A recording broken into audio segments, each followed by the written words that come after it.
When the Duggar sisters could finally settle their molestation report lawsuit by Jessica Rawden published about 3 hours ago, the Duggar sisters have been embroiled in a legal case of their own since 2017.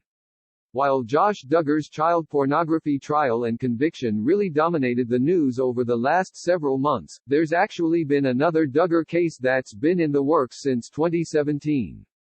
That would be a lawsuit filed by several of the Duggar sisters over the release of the molestation report that ended 19 kids and counting. Now we know when Jessa, Jill, Ginger and Joy Anna may ultimately settle the suit. Back in 2017, the 4 Duggar siblings filed a lawsuit against varying factions over the release of the molestation report that revealed that Josh Duggar had touched several young women, including a few of his sisters, years before the report's release. The report had been released to In Touch magazine in 2015 as part of a Freedom of Information Act request, despite the family believing the records had been sealed. It wasn't just the sisters who sued. Josh Duggar had previously filed his own lawsuit, which ultimately did not go forward. He later also lost an appeal. To note though, the Duggar sisters are suing based on the argument they were victims of the abuse and the impact the release of the report had on their lives and careers. When the Duggar lawsuit could be settled. If you've been keeping tabs on the lawsuit filed by the young women against the city of Springdale and various others, you may already know that a trial was actually scheduled to happen during the same week that Josh Duggar's infamous trial was being held. Due to the related conflict, ultimately the Duggar sisters' case was postponed and has not moved forward yet. But there is reason to believe it may not actually go to trial at all. In fact, according to a report from the local Fox affiliate KNWA, a conference has been called on February 10 that could determine the outcome of the lawsuit. That conference is scheduled for 9 a.m. that day and a settlement statement is due on the matter at least 1 week prior to the aforementioned date and time. Magistrate Judge Christy D. Comstock will oversee the conference, and if all goes well, that could be the end of things.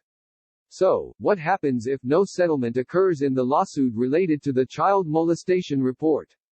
If efforts to come to an agreement over a settlement fail during the course of the February 10 conference, the lawsuit will be going to trial. That date has already been rescheduled after being shifted in late 2021 to April 18, 2022.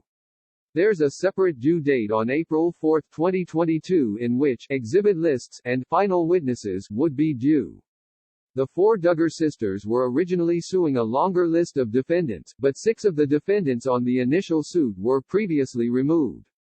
Now, Jessa Duggar Seawald, Jill Duggar Dillard, Ginger Duggar Vuolo, and Joy Anna Duggar Forsyth are only suing the city of Springdale, Washington County, Kathy O'Kelly, Rick Hoyt, Steve Zega, and Ernest Cate over invasion of privacy, among other allegations. It is worth noting that the release of the report in 2015 led to the cancellation of 19 Kids and Counting on TLC. The network soon after chose to put the Duggar ladies back on television via a spin-off Jill and Jessa, Counting On, which later simply became known as Counting On. That spin-off would also be cancelled by TLC after news broke that Josh Duggar had been arrested on child pornography charges, though he had not appeared in the spin-off series.